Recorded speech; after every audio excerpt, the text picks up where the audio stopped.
Well, good morning, all.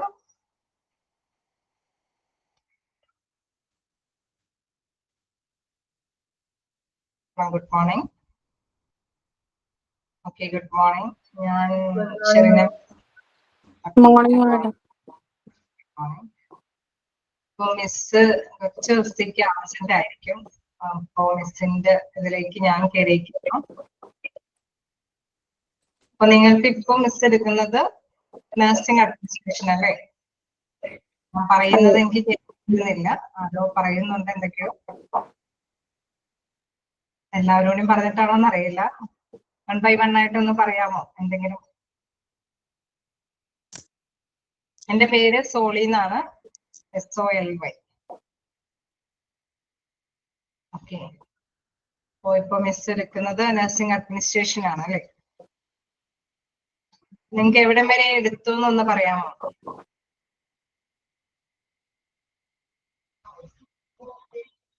എല്ലാവർക്കും പറയാൻ സാധിക്കുന്നില്ല. കീർത്തി എന്തൊക്കെയോ പറയുന്നുണ്ട്. Aim of nursing administration. Okay.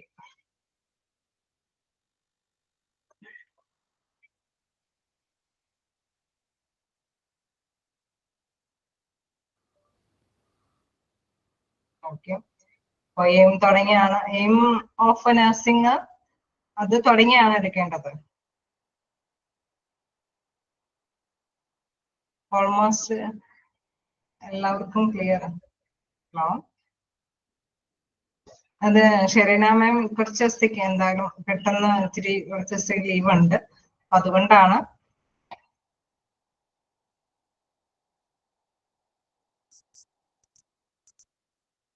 അപ്പോ aim of nursing administration contact on 3 basic elements അല്ലെ? അത് തുടങ്ങിയാണ് നമ്മൾ എടുക്കേണ്ടത്. Okay okay. അപ്പൊ നിങ്ങൾ ജസ്റ്റ് ഒന്ന് വായിക്കുക, അതുവരേക്കും നമുക്കിത് തുടങ്ങി എടുക്കാനായിട്ട് നോക്കാം. ഒരു 5 മിനിറ്റ് നിങ്ങളൊന്ന് ജസ്റ്റ് ഒന്ന് വായിച്ചേക്കാം.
ഓക്കെ, ഞാൻ തുടങ്ങാൻ പോകുന്നേ ഉള്ളൂ.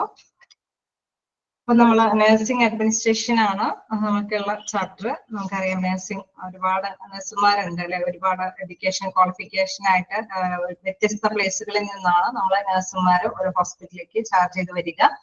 അപ്പൊ ഇവരിൽ നിന്ന് നമ്മൾക്ക് അറിയാം, ഒരു ഹോസ്പിറ്റലിനെ സംബന്ധിച്ച് നന്നായിട്ട് വർക്ക് ചെയ്യുന്ന നഴ്സുമാരെ സെലക്ട് ചെയ്യുക എന്നുള്ളതാണ് അവരുടെ ഏറ്റവും പ്രധാനപ്പെട്ടിട്ടുള്ള കാര്യം അല്ലെ.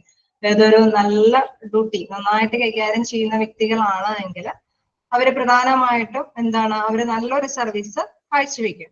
അതുകൊണ്ട് തന്നെ നല്ല നഴ്സുമാരെ സെലക്ട് ചെയ്ത് ഓരോ വേക്കൻസിക്ക് അനുസരിച്ചിട്ട്, നമുക്കറിയാം വ്യത്യസ്ത വേക്കൻസികളായിരിക്കും. ചിലപ്പോൾ ഓപ്പറേഷൻ തിയേറ്ററിലായിരിക്കും, ചിലപ്പോൾ എന്താണ് ICUയിലായിരിക്കും, അതല്ലെങ്കിൽ സ്റ്റാഫ് നഴ്സിന്റെ നമുക്കറിയാം വാർഡുകളിലേക്കൊക്കെ ആയിരിക്കും.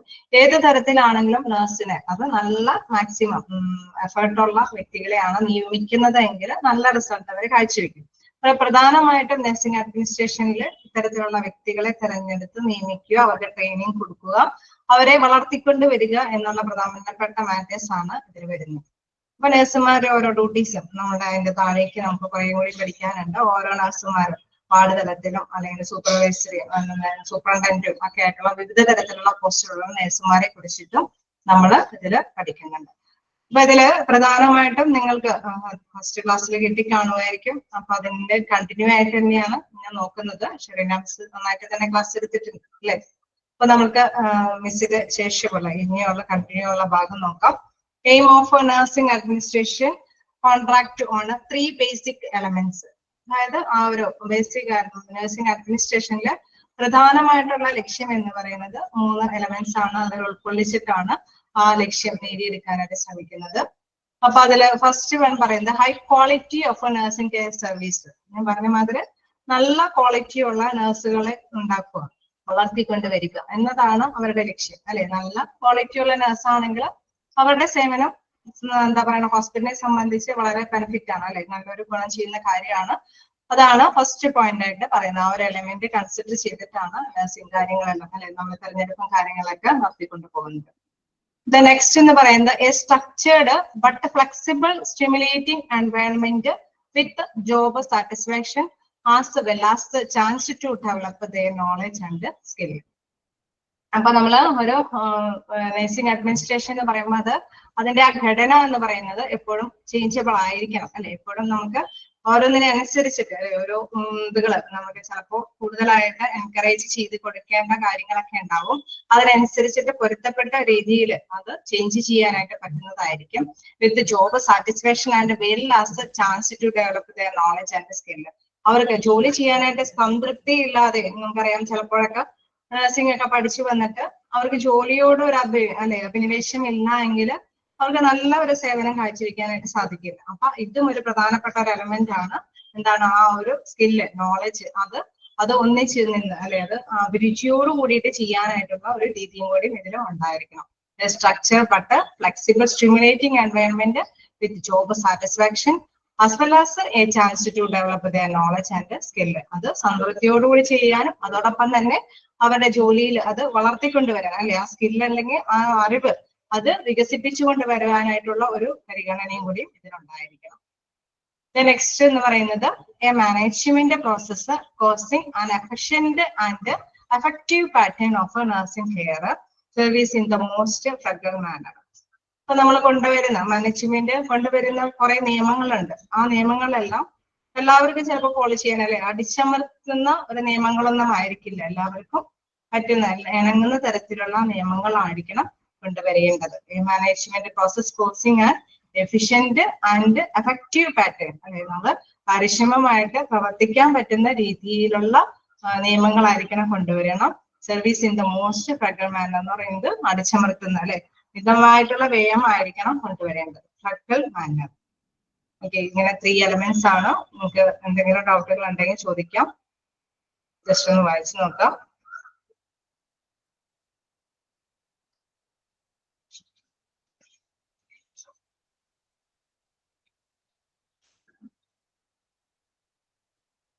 എന്തെങ്കിലും ഡൗട്ടുകൾ ഉണ്ടെങ്കിൽ ചോദിക്കാട്ടോ.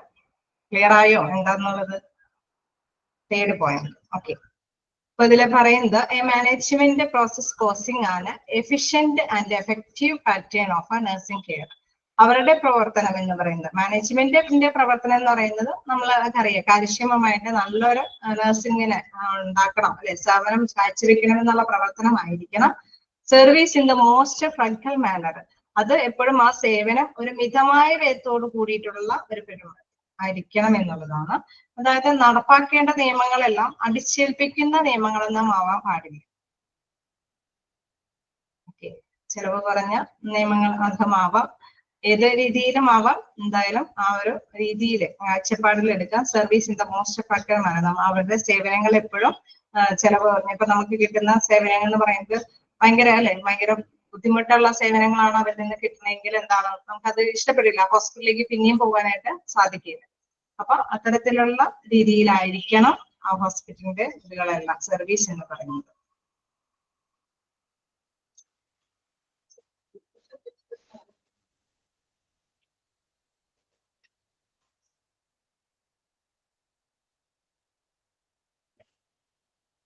ഓക്കെ, കണ്ടിന്യൂ ചെയ്യാലോ. നെക്സ്റ്റ് നമുക്ക് നോക്കാം ഇമ്പോർട്ടന്റ് എലമെന്റ്സ് ഓഫ് സ്റ്റാഫിംഗ്. ഇതില് പ്രധാനമായിട്ടും സ്റ്റാഫിങ്ങിന്റേതായിട്ടുള്ള കുറച്ച് എലമെന്റ്സുകൾ എന്താണെന്നുള്ളത്, അതിന്റെ പ്രാധാന്യത്തിനെ കുറിച്ചിട്ട് പറയുന്നുണ്ട്. Quality and quantity of nursing staff. ഇവിടെ ക്വാളിറ്റിയും അതിന്റെ ഗുണവും എണ്ണവും അല്ലെ, അതും കൂടി ഉൾപ്പെടുത്തിക്കൊണ്ടാണ് സ്റ്റാഫുകളുടെ കാര്യം പറയുന്നത്. It depends on the suitable educational training given to the nursing staff for the kind of service they are being made ready four.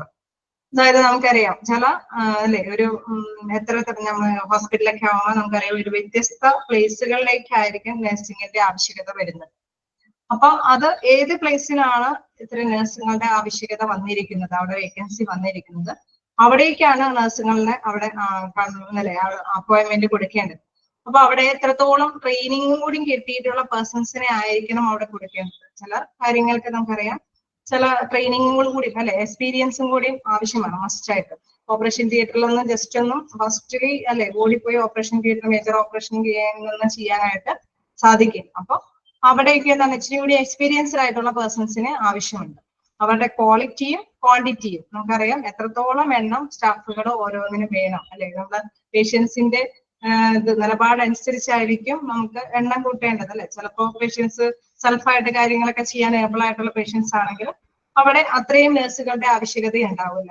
പക്ഷെ എല്ലാ കാര്യങ്ങളും ചെയ്യിപ്പിക്കണമെങ്കിൽ ഒരുപാട് സമയം എടുത്തല്ലേ അവരെ ഒന്ന് ചിലപ്പോൾ മെഡിസിൻ കൊടുക്കാനും അല്ലെങ്കിൽ ട്രീറ്റ്മെന്റിന്റെ ഓരോ ഭാഗങ്ങളിലേക്കും ചരിക്കുമ്പോൾ ഒരുപാട് സമയം ഓരോ പേഷ്യൻസിന്റെ അടുത്ത് വേണമെങ്കിൽ അവിടെ കുറെ സമയം ചെലവഴിക്കേണ്ടതുണ്ടാവും. അപ്പൊ ആ ഡിപ്പാർട്ട്മെന്റിൽ കൂടുതൽ നഴ്സുമാരുടെ ആവശ്യകതയുണ്ടാവും. Quality and quantity of nursing staff ആണ് ഫസ്റ്റ് എലമെന്റ് ആയിട്ട് പറയുന്നത്. It depends on the suitable education training given to the nursing staff for the kind of service they are being made ready for. അപ്പൊ നിലവിൽ അതായത് എന്തിനാണോ ആവശ്യകതയുള്ളത് അതിന് മതിയായിട്ടുള്ള ട്രെയിനിങ്ങും ക്വാളിഫിക്കേഷനും ഉള്ള പേഴ്സൺ ആയിരിക്കണം അവിടെ അപ്പോയിന്റ്മെന്റ് കൊടുക്കേണ്ടത്. യൂട്ടിലൈസേഷനിൽ എന്താണ് പറയുന്നത്? The nursing staffs must be allotted work in such a way that the knowledge skill acquired as best used for the purpose they were imparted or trained.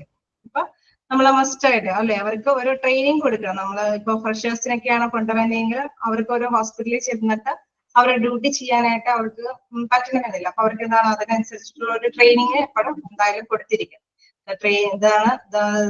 Nursing staff must be allotted work in such a way that the knowledge skill acquired are best used for the purpose they were imparted or trained. അവർക്ക് അതിന് മതിയായ ഒരു training കൊടുത്തിരിക്കണം. എങ്കിൽ മാത്രമേ അവർക്ക് മതിയായ രീതിയിൽ തന്നെ ഉപയോഗം അവരുടെ ആ ഒരു സേവനം കാഴ്ചവെക്കാനായിട്ട് സാധിക്കുകയുള്ളൂ. അത്തരമാണ് എന്താണ് എലിമെന്റ്സ് ഓഫ് സ്റ്റാഫിനെ സംബന്ധിച്ച്. അപ്പൊ എത്രത്തോളം സ്റ്റാഫുകളെയാണ് അവിടെ നിയമിക്കേണ്ടത്, അത് ഏത് തരത്തിലുള്ള സ്റ്റാഫുകളെയാണ് നിയമിക്കേണ്ടത്, അവർക്ക് മതിയായ ക്വാളിഫിക്കേഷൻസ് ഉണ്ടോ, ഇവിടെ ഇപ്പോൾ വന്നിരിക്കുന്ന വേക്കൻസി അനുസരിച്ചിട്ടുള്ള പേഴ്സൺസിനെയാണ് അവിടെ നിയമിക്കേണ്ടത്. അവർക്ക് അത് യൂട്ടിലൈസ് ചെയ്യാനായിട്ട് അത് ഉപയോഗപ്രദമാക്കാൻ വേണ്ടിയിട്ട് എന്താണ് മതിയായ ട്രെയിനിങ്ങും ആവശ്യമാണ്. ഇത് രണ്ടും എലമെന്റ്സ് ഇമ്പോർട്ടന്റ് ആയിട്ടുള്ള കാര്യമാണ്. ജസ്റ്റ് വായിച്ചു നോക്കാം.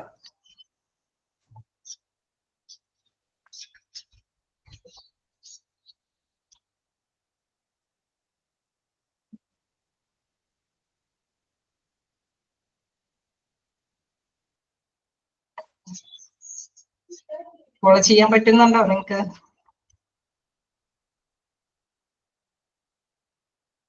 ഹലോ, നിങ്ങൾക്ക് എന്തെങ്കിലും റിയാക്ട് ചെയ്യാട്ടോ, മെസ്സേജ് അയച്ച് റിയാക്ട് ചെയ്യാം. ഓക്കെ, ചിലരെല്ലാം ഹമ്പ് അയക്കുന്നുണ്ട്. എന്തെങ്കിലും ഡൗട്ടുകൾ ഉണ്ടെങ്കിൽ ചോദിക്കാം.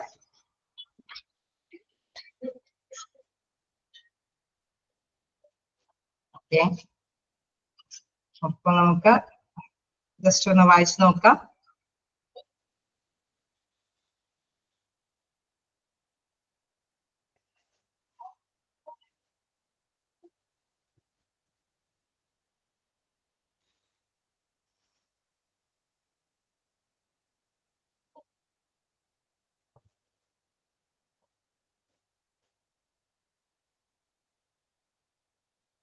ഓക്കെ, നമുക്ക് നെക്സ്റ്റ് ടോപ്പിക്കിലേക്ക് പോകാം അല്ലെ. ഇപ്പൊ ഒരു സ്റ്റാഫിനെ കുറിച്ചിട്ട് നമ്മൾ പറഞ്ഞു.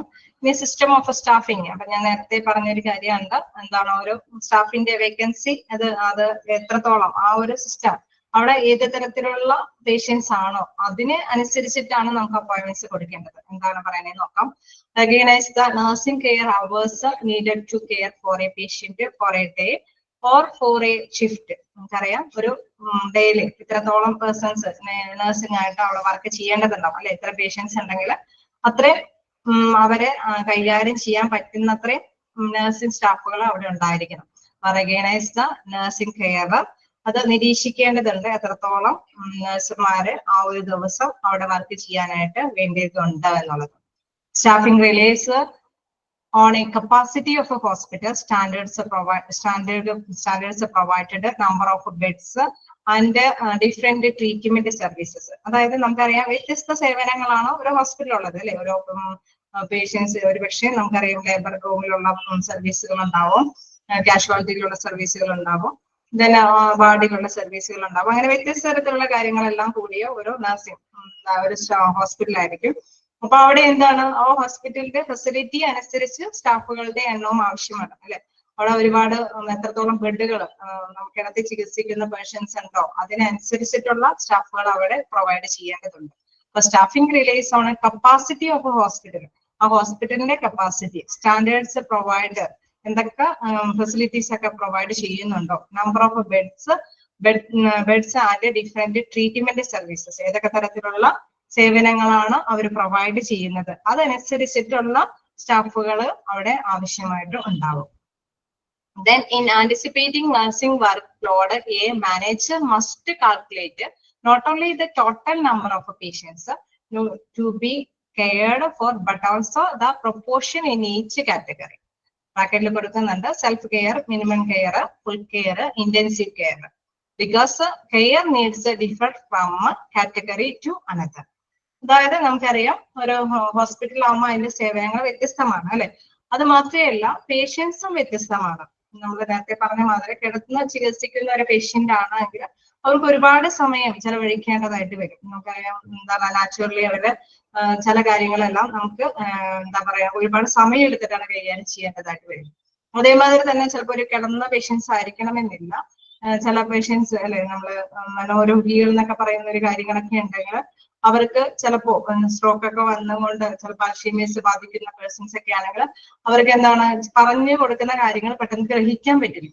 അപ്പൊ എന്താണ് മെഡിസിൻസ് കഴിക്കാനും ഇഞ്ചക്ഷന് വേണ്ടിയിട്ടും അല്ലെങ്കിൽ എന്തെങ്കിലും ചെക്കപ്പും കാര്യങ്ങൾക്കൊക്കെ വേണ്ടിയിട്ട് ടെസ്റ്റിനും കാര്യങ്ങൾക്കൊക്കെ വേണ്ടിയിട്ട് വരുമ്പോൾ അവർക്ക് അതിനോട് പെട്ടെന്ന് പ്രതികരിക്കാനായിട്ട് സാധിക്കില്ല. അപ്പൊ അങ്ങനെ വരുന്ന പേഷ്യൻസിന്റെ അടുത്ത് ഒരുപാട് സമയം സ്റ്റാഫുകൾക്ക് ചെലവഴിക്കേണ്ടതായിട്ട് വരും. അത് തന്നെയാണ് അവിടെ പറയുന്നത്. അതനുസരിച്ചിട്ട് അവിടെ സ്റ്റാഫുകളുടെ എണ്ണം കൂടേണ്ടി വരും. അതാണ് ഇവിടെ പറയുന്നത്. In anticipating nursing work load a manager must calculate not only the total number of patients, ഒരിക്കലും എത്രത്തോളം പേഷ്യൻസ് ഉണ്ട് എന്ന് മനസ്സിലാക്കിയിട്ട് അതിനനുസരിച്ചിട്ടല്ല നഴ്സുമാരെ പ്രൊവൈഡ് ചെയ്യേണ്ടത്. പിന്നെ എന്താ പറയുന്നത് അവരുടെ അല്ലെ total number of patients to be cared for but also the proportion in each category. ഓരോ കാറ്റഗറിയിലുള്ള പേഴ്സൺസ് അല്ലെ അവിടെയുള്ള പേഷ്യൻസിന്റെ കാറ്റഗറി ചിലപ്പോൾ സെൽഫായിട്ട് കൈകാര്യം ചെയ്യാൻ പറ്റുന്നതായിരിക്കും. മിനിമം അല്ലെ കുറച്ച് കെയർ കൊടുക്കേണ്ട പേഷ്യൻസും മാത്രമേ ഉണ്ടാവുകയുള്ളൂ. ചിലപ്പോൾ രോഗങ്ങളല്ലേ മെഡിസിൻസ് ഒക്കെ ഇന്നതാണെന്നൊക്കെ നിർദ്ദേശിച്ചിട്ട് അത് സെൽഫായിട്ടുള്ള കെയറിൽ വരാവുന്നതാണ്. ഇച്ചിരി കൂടി മിനിമം കെയർ എന്ന് പറയുമ്പോൾ ഇച്ചിരി കൂടിയും അവരെ സപ്പോർട്ട് ചെയ്ത് കൊടുക്കേണ്ട കാര്യങ്ങൾ ഉണ്ടാകും. ചിലർക്ക് ഫുൾ കെയർ കൊടുക്കണം, അല്ലെ അവർക്ക് ചിലപ്പോൾ ആണെങ്കിൽ ഭക്ഷണം വരെ സ്വന്തമായിട്ട് കൈകാര്യം ചെയ്യാൻ പറ്റുന്ന വരില്ല. അപ്പൊ റൈസ് ട്യൂബൊക്കെ വേണ്ടി അവർക്ക് ഭക്ഷണമൊക്കെ കൊടുക്കേണ്ടതായിട്ട് നഴ്സുമാരുടെ ഡ്യൂട്ടിയിൽ പെടും. മെഡിസിൻസ് ഒക്കെ അങ്ങനെ തന്നെ കൈകാര്യം ചെയ്യേണ്ടതുണ്ടാവും. ദെൻ ഇന്റൻസീവ് കെയറിലുള്ള പേഷ്യൻസ് ഉണ്ടാവും.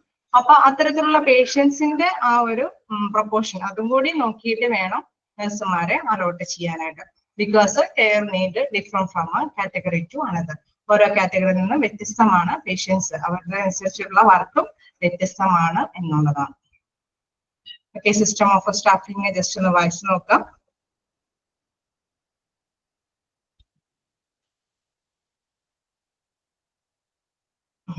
മെയിൻ പോയിന്റ്സ് എന്ന് പറയുമ്പോൾ നിങ്ങൾ ഒരു പ്രത്യേകത, നിങ്ങൾ എന്തായാലും എല്ലാം മനസ്സിലാക്കി പോകുക. ഒന്നും എന്താ പറയുക മനസ്സിലാക്കാതെ ഇരിക്കേണ്ട. മോക്ക് ടെസ്റ്റ് ഒക്കെ ആകുമ്പോൾ ഈ വരുന്ന ക്വസ്റ്റ്യൻസിൽ നിന്ന് പെട്ടെന്ന് നമുക്ക് ആൻസർ ചെയ്യാനായിട്ട് സാധിക്കും, അല്ലെ? നമ്മളിപ്പോ പറയുന്നതിന്റെ ആ മീനിങ്ങും കാര്യങ്ങളൊക്കെ വെച്ച് തന്നെയായിരിക്കും ക്വസ്റ്റ്യൻസ് വരിക. അപ്പൊ ഓപ്ഷൻസ് കണ്ടെത്തിയിട്ട് നമുക്ക് ക്ലിക്ക് ചെയ്യാനായിട്ട് സാധിക്കും. പക്ഷെ ആശയങ്ങൾ എന്തായാലും എല്ലാവരും എല്ലാം മനസ്സിലാക്കി വെക്കുക. കാരണം ഒരു ഈ കോഴ്സ് കഴിയുമ്പോൾ നമുക്കൊരു ഇന്റർവ്യൂവിനൊക്കെ അഭിമുഖീകരിക്കേണ്ടി വരുമ്പോൾ നമുക്ക് അതിനനുസരിച്ചിട്ടുള്ള എല്ലാത്തിനെയും കുറിച്ചിട്ടൊരു നോളജ് ഉണ്ടാവണം. അതുകൊണ്ട് ഇതെല്ലാം ഉൾപ്പെടുത്തി തന്നെ പഠിക്കുക. മിക്കവാറും എന്താ പറയുക, നമ്മുടെ മോക്ക് ടെസ്റ്റ് ഇടുന്നത് കൊണ്ട് നിങ്ങൾക്ക് മെയിൻ ആയിട്ട് എക്സാം റിലേറ്റഡ് ആയിട്ട് ചിലപ്പോൾ അതിൽ നിന്ന് തന്നെയായിരിക്കും നിങ്ങൾ മനസ്സിലാക്കി പോവുക. അത്തരത്തിലുള്ള ക്വസ്റ്റ്യൻസ് ഒക്കെ വരിക എന്നുള്ളത്, എങ്ങനെയാണ് ഇങ്ങനെ ക്വസ്റ്റ്യൻസ് വരിക എന്നുള്ള മോഡലൊക്കെ ഞങ്ങൾ അതുകൊണ്ടാണ് ഓരോ ക്ലാസ് കഴിയുമ്പോഴും മോക്ക് ടെസ്റ്റ് ഇടുന്നത്. ഓക്കെ,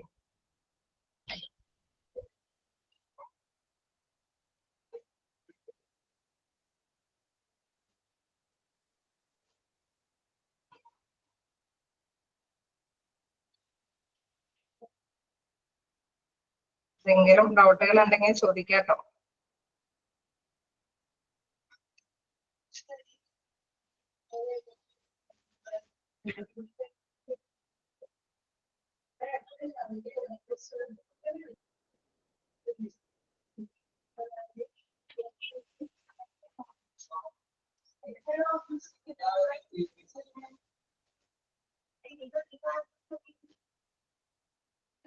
ഓക്കെ, കണ്ടിന്യൂ ചെയ്യാം. എന്തെങ്കിലും ഡൗട്ടുകൾ ഉണ്ടോ?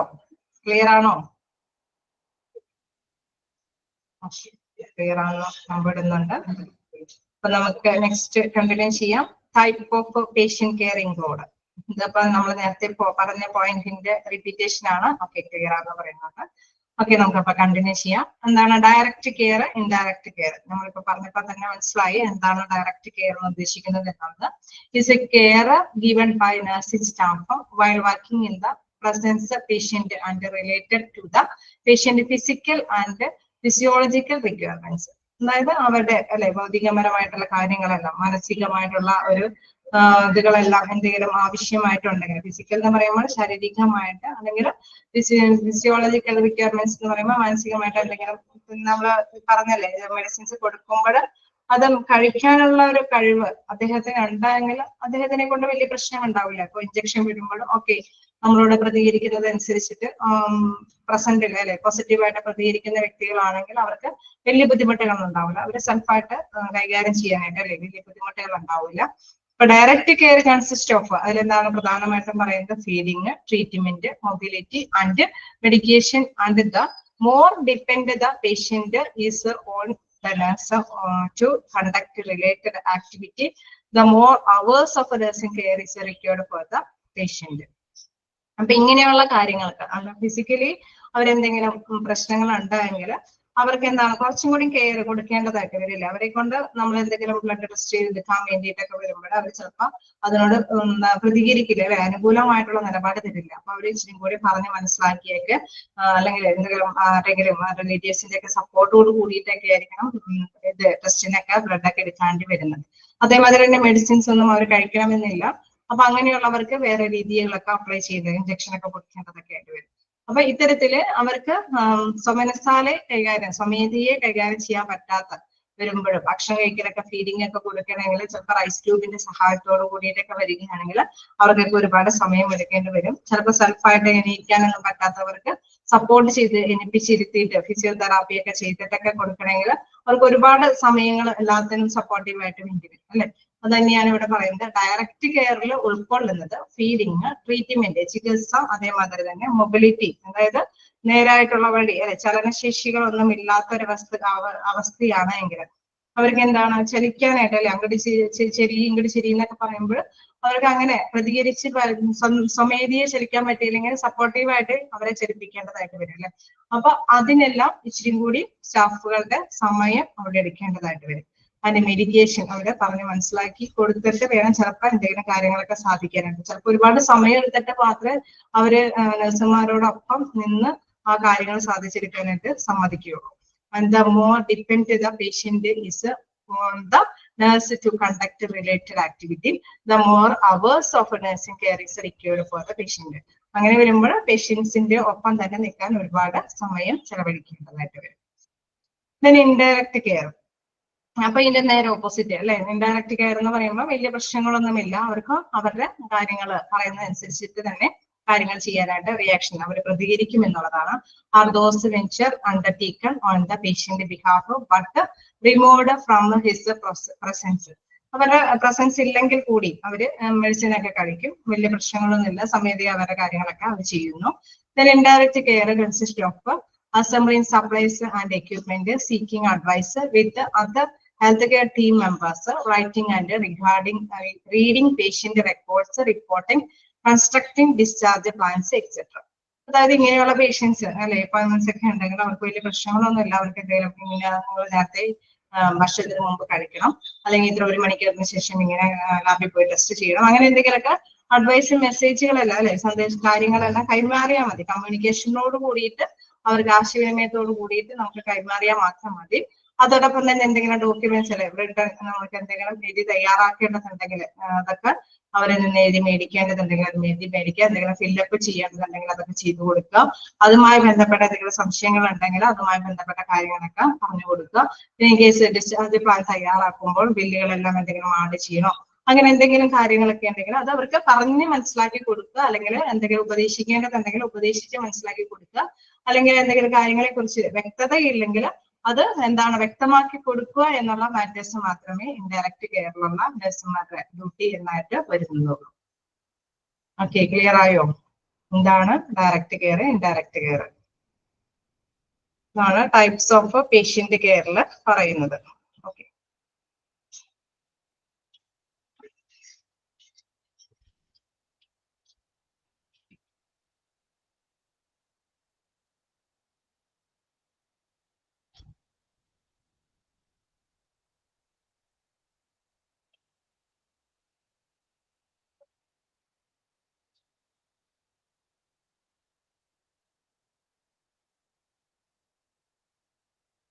ഡയറക്റ്റ് കെയർ ഒന്നുകൂടി പറയാൻ ചോദിക്കുന്നുണ്ട്.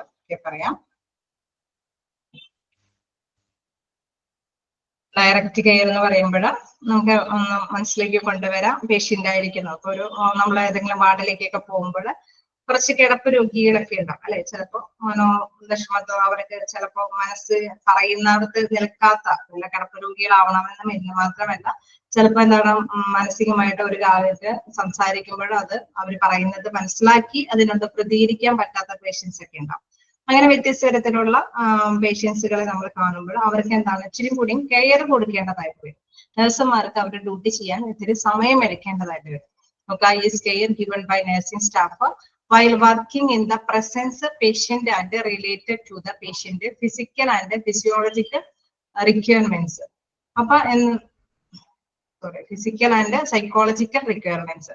അപ്പൊ നമ്മള് ഫിസിക്കൽ അവര് ശാരീരികമായിട്ട് എന്താണ് പ്രശ്നമുള്ളവരാണ്, ചിലപ്പോ എന്താണ് ഒരു വശത്ത് തളർന്നവരൊക്കെ ആയിരിക്കും, അങ്ങനെ കിടപ്പായിട്ട് എന്തെങ്കിലും സ്ട്രോക്ക് ഒക്കെ വന്ന പേഷ്യൻസ് ഒക്കെ ആയിരിക്കും, അങ്ങനെയുള്ള വ്യക്തികൾ ഉണ്ടായിരിക്കും. അതേമാതിരി തന്നെ സൈക്കോളജിക്കൽ റിക്വയർമെന്റ്സിന് മാനസികമായിട്ടുള്ള എന്തെങ്കിലും പ്രോബ്ലംസ് ഒക്കെ ഉള്ള ആവശ്യങ്ങൾ നിറവേറ്റേണ്ട അതിന് വേണ്ടിയിട്ട് ചികിത്സയുമായി ബന്ധപ്പെട്ട് വന്ന പേഷ്യൻസ് ഒക്കെ ആയിരിക്കും.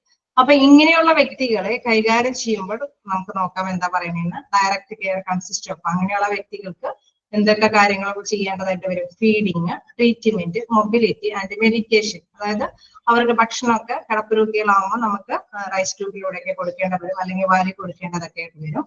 ദെൻ ട്രീറ്റ്മെന്റ് ആണെങ്കിലും കുറച്ചും കൂടി സമയം എടുത്ത് അല്ലെ പിടിച്ചൊക്കെ കൊടുക്കുകയും ചെയ്യേണ്ടതുണ്ടാവും.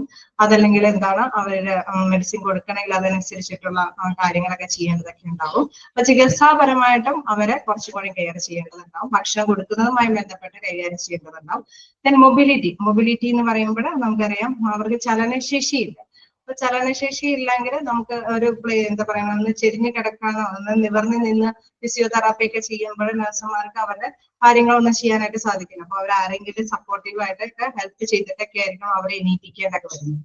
അതേമാതിരി മെഡിക്കേഷൻ, അതിപ്പോ നമ്മൾ പറഞ്ഞു സൈക്കോളജിക്കൽ ആവശ്യകതയുള്ള വ്യക്തികളൊക്കെ ആണെങ്കിൽ അവർക്ക് ഒരു പക്ഷെ എണീക്കണേനോ പോകുന്നതിനൊന്നും പ്രശ്നം ഉണ്ടാവില്ല. പക്ഷെ അവരെന്താണ് ഡോക്ടേഴ്സ് നഴ്സുമാർ വരുമ്പോൾ അവർ പറയുന്ന കാര്യം കേട്ട് അതിനോട് അനുകൂലമായിട്ട് കൈകാര്യം ചെയ്യാനായിട്ട് ശ്രമിക്കില്ല. അപ്പൊ അവരെ പറഞ്ഞ് മനസ്സിലാക്കിയൊക്കെ കൊടുക്കാനായിട്ട് ഒരുപാട് സമയം എടുക്കും. അപ്പൊ അവരിതിനനുസരിച്ചുള്ള മെഡിറ്റേഷൻ ഒക്കെ കൊടുക്കേണ്ടതായിട്ട് വരും. And more depend the patient is on the nurse to conduct related activity. അപ്പൊ അതുമായി ബന്ധപ്പെട്ട് ഒരുപാട് സമയം അവർക്ക് കാര്യങ്ങൾ ചെയ്യാനായിട്ട് വേണ്ടി വരും. The more hours of nursing care is required for the patient. അതുകൊണ്ട് കുറെ സമയം എടുത്ത് അല്ലെ ഓരോ കാര്യങ്ങൾ ചെയ്യാനായിട്ട് അവർക്ക് റിലേറ്റഡ് ആയിട്ടുള്ള ആക്ടിവിറ്റി ചെയ്യുന്നത് പറഞ്ഞ് മനസ്സിലാക്കാൻ സമയം എടുക്കും, ചെയ്തെടുക്കാനും ഒരുപാട് സമയം എടുക്കും. അങ്ങനെയുള്ള പേഷ്യൻസിനെയാണ് ഡയറക്റ്റ് കെയർ ആവശ്യമായിട്ടുള്ള പേഷ്യൻസ് എന്ന് പറയുന്നത്. ഓക്കെ, ക്ലിയർ ആയോ?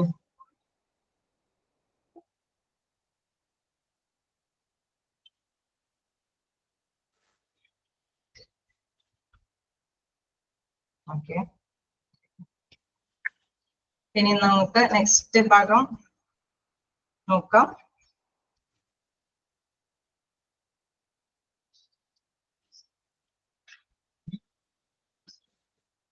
ഇനി നമുക്ക് നെക്സ്റ്റ് എന്താ പറയാ ഡെവലപ്മെന്റ്, സ്റ്റാഫ് ഡെവലപ്മെന്റ് എന്തായാലും എടുത്തു തുടങ്ങിയാൽ അതിന്റെ ഒരു കണ്ടിന്യൂവേഷൻ ആണ് ഇത്. എന്തായാലും ഇത് മുഴുവൻ തീർക്കാനായിട്ട് സാധിക്കില്ല. ഇതുവരെയും എടുത്തത് എന്താണെന്നുള്ളതൊന്ന് ജസ്റ്റ് വായിച്ചിട്ട് എന്തെങ്കിലും ഡൗട്ടുകൾ ഉണ്ടെങ്കിൽ ചോദിക്കാം. നെക്സ്റ്റ് ക്ലാസ്സിൽ നമുക്ക് എടുക്കാം. എങ്ങനെ എന്നെ കണ്ടിന്യൂ ചെയ്യാനായിട്ട് ബുദ്ധിമുട്ടുണ്ടോ? ഫോളോ ചെയ്യാൻ പറ്റുന്നുണ്ടോ? മിക്കവാറും ഞാൻ തന്നെയായിരിക്കും ഇപ്പോ ഷെറീന മിസ്സിന്റെ ക്ലാസ് കണ്ടിന്യൂ ചെയ്യേണ്ടതായിട്ട് വരിക.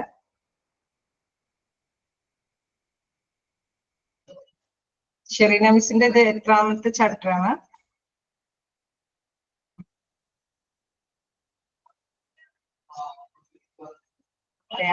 അതായത് ഫസ്റ്റ് എടുത്ത ചാപ്റ്റർ ഒന്ന് ഏതാന്ന് പറയാമോ?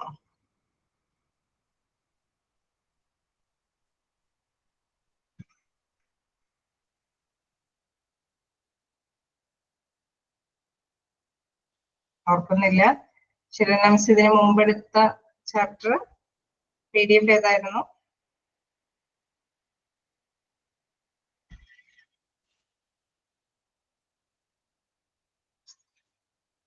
ആക്സിഡന്റ് അല്ല,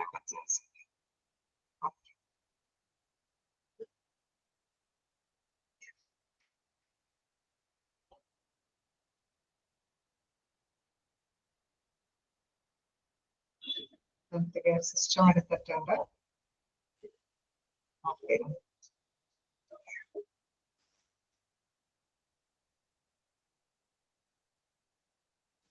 ചാപ്റ്റർ 3 ഉണ്ട്, ക്ലാസിഫിക്കേഷൻ ഓഫ് ഹോസ്പിറ്റൽ.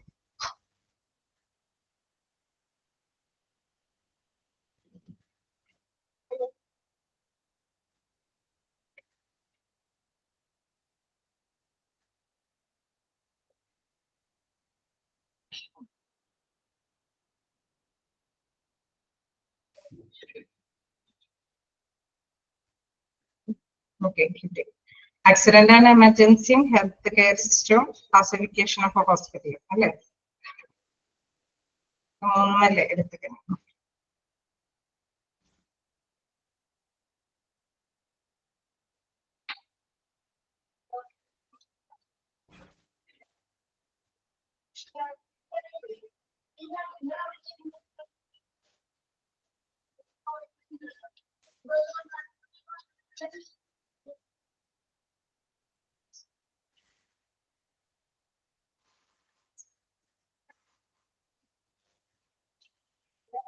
ഓക്കെ, ഇങ്ങനെ തന്നെ പോയാൽ മതിയോ നമ്മുടെ ക്ലാസ്?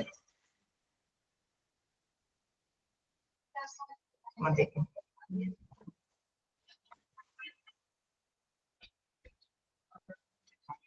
ഇങ്ങനെ തന്നെ നമുക്ക് കണ്ടിന്യൂ ചെയ്യാം. ഡൗട്ടുകൾ ഉണ്ടെങ്കിൽ നിങ്ങൾ മെസ്സേജ് അയക്കാം. പിന്നെ ഞാൻ ലാസ്റ്റ് ടൈമിൽ ഇത് ഓൺ ആക്കാറുണ്ട്. നിങ്ങൾക്ക് എന്തെങ്കിലും ഡൗട്ടുകൾ ഉണ്ടെങ്കിൽ ക്ലിയർ ചെയ്യാനായിട്ട്. അപ്പോൾ നിങ്ങൾക്ക് സംശയങ്ങൾ എന്തെങ്കിലും ഉണ്ടെങ്കിൽ ചോദിക്കാം.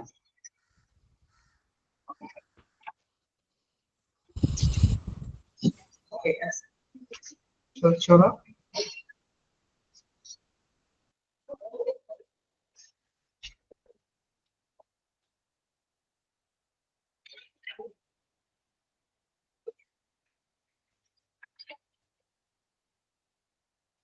ഇതില് മെയിൻ ആയിട്ട് എന്തോ നേരത്തെ ചോദിച്ചില്ല, ഏതാണ് ഇമ്പോർട്ടന്റ് ആയിട്ടുള്ള ഒരു ടോപ്പിക് ആണ്. ഇതിൽ നഴ്സിംഗ് അഡ്മിനിസ്ട്രേഷനിൽ മെയിൻ ആയിട്ട് വരുന്ന ടോപ്പിക് വരുന്നത് ഈ ഹൈറാർക്കിയാണ്. ഇത് ഓരോ പേഴ്സൺസിനും അവരുടേതായ ഡ്യൂട്ടീസ് ആൻഡ് റെസ്പോൺസിബിലിറ്റീസ് ഉണ്ട്. അപ്പൊ അതുമായി ബന്ധപ്പെട്ടാണ് എപ്പോഴും എക്സാമിനേഷന് പൊതുവെ അവര് പ്രിഫർ ചെയ്തിടാറുള്ളത്. ഇതിൻ്റെ ഉള്ളിൽ ഓരോരുത്തർക്കും ഓരോ റെസ്പോൺസിബിലിറ്റീസും ഡ്യൂട്ടീസും ഉണ്ട് അല്ലെ. അപ്പൊ അത് എപ്പോഴും അത് വെച്ചുകൊണ്ട് എപ്പോഴും ക്വസ്റ്റ്യൻസ് കാണാറുണ്ട്. അപ്പൊ ഓരോരുത്തരുടെയും ഡ്യൂട്ടിയും റെസ്പോൺസിബിലിറ്റിയും നമ്മൾ മസ്റ്റായിട്ട് നോക്കി വെക്കണം. അത് അവർക്ക് അല്ലെ, അത് മിസ് ചെയ്ത് തരുമ്പോൾ നമുക്കൊരു ഡൗട്ട് ആവും ആരുടെയാണ് ഈ ഡ്യൂട്ടിയും റെസ്പോൺസിബിലിറ്റി എന്നുള്ളത്. അപ്പൊ പൊതുവെ ഇതിന്റെ ബേസ് ചെയ്തിട്ടാണ് ക്വസ്റ്റ്യൻസ് വരാറ്. നഴ്സിംഗ് ഹൈറാർക്കി ആൻഡ് ഫങ്ഷൻസ് അതിന്റെ ഓരോരുത്തരുടെയും ഉണ്ട്. അതോടുകൂടി നമ്മുടെ ചാപ്റ്റർ ക്ലോസ് ചെയ്യാണ് ചെയ്യുന്നത്.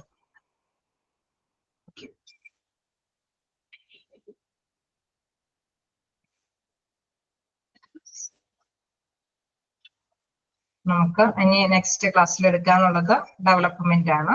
സ്റ്റാഫ് ഡെവലപ്മെന്റിന്റെ ഇത് മൊത്തം എടുക്കാം നമുക്ക് നെക്സ്റ്റ് ക്ലാസ്സിൽ. Staff development, types of staff development, all of administration staff development.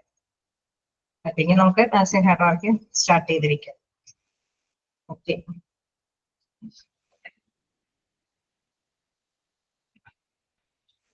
നിങ്ങൾക്ക് നെക്സ്റ്റ് കരിയർ ക്ലാസ് എന്നാണ്?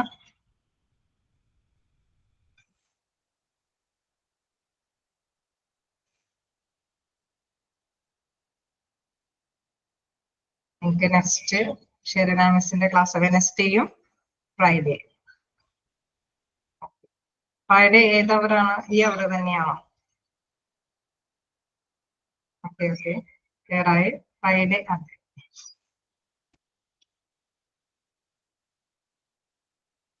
ഫ്രൈഡേ ഫസ്റ്റ് ആണ്. ഓക്കെ ഓക്കെ, ഫ്രൈഡേ ഫസ്റ്റ് ആണ്.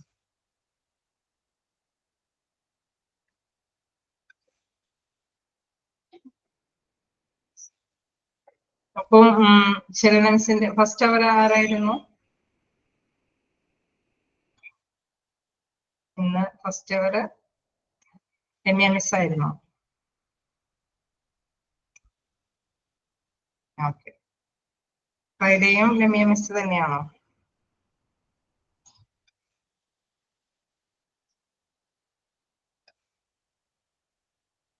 Okay okay, job Sarah.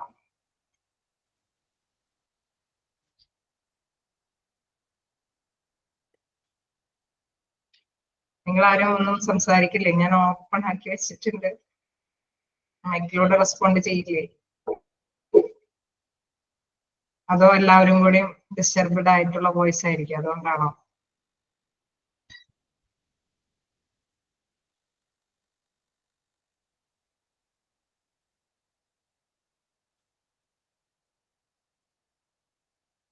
Okay, ഞാനിത് കൺഫേം ചെയ്തോളാം ഏതവരാന്നുള്ളത്. എന്നാലും ജസ്റ്റ് ഒന്ന് അറിയാൻ വേണ്ടിയിട്ടായിരുന്നു. എനിക്ക് പല ക്ലാസ്സുകളിലും ഡ്യൂട്ടി ഉള്ളത് കൊണ്ട് ഞാൻ ജസ്റ്റ് ഒന്ന് ചോദിച്ചതാണ്.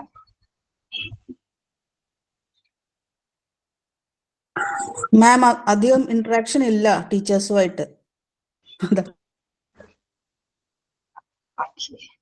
അത് ഓക്കെ, നമുക്ക് ഫസ്റ്റ് ഡേ ആയതുകൊണ്ട് ഇന്ററാക്ഷൻ കിട്ടിയതായിരിക്കും. എനിവേ എന്തായാലും സമയം മൊഡ്യൂൾസുകളെ എന്തായാലും എടുത്ത് തീർക്കേണ്ടതുണ്ടല്ലോ, അതുകൊണ്ടാണ് ഇത്തിരി സ്പീഡ് എല്ലാവരും പോകുന്നത്. ഇപ്പൊ എനിക്ക് ഇന്ന് ഫസ്റ്റ് ക്ലാസ് ചാൻസ് ആയതുകൊണ്ടാണ്. കാരണം ഇത്രയും ടൈമിനുള്ളിൽ ഇത്രയും പോർഷൻസ് തീർക്കേണ്ടതുണ്ടല്ലോ. അപ്പൊ മാക്സിമം ടീച്ചേഴ്സ് ഇന്ററാക്ഷന് അധികം സമയം കൊടുക്കാറില്ല. പരമാവധി സ്പീഡിൽ എടുത്ത് നോക്കി തീർക്കാനാണ് ശ്രമിക്കാറ്. നമുക്ക് എന്തെങ്കിലും മെസ്സേജ് ഒക്കെ അയച്ച് ഞാനും ചിലപ്പോൾ ഇത്തിരി സ്പീഡൊക്കെ ആയിട്ട് വരും കേട്ടോ. കാരണം നമ്മുടെ പോർഷൻസ് കവർ ചെയ്യുന്നതനുസരിച്ചിട്ട് നമുക്ക് ഇന്ററാക്ഷനുള്ള സമയം ഉണ്ടാവുള്ളൂ.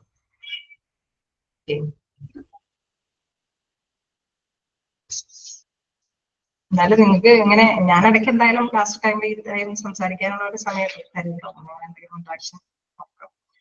അപ്പോൾ ഇന്നത്തെ ക്ലാസ് നമുക്ക് വൈൻഡ് അപ്പ് ചെയ്യാം. നെക്സ്റ്റ് ഡേ നമുക്ക് സ്റ്റാഫ് ഡെവലപ്മെന്റ് തുടങ്ങാം. Okay, thank you. Thank you ma'am. Thank you, ma'am. Okay, thank you. Thank you, ma'am.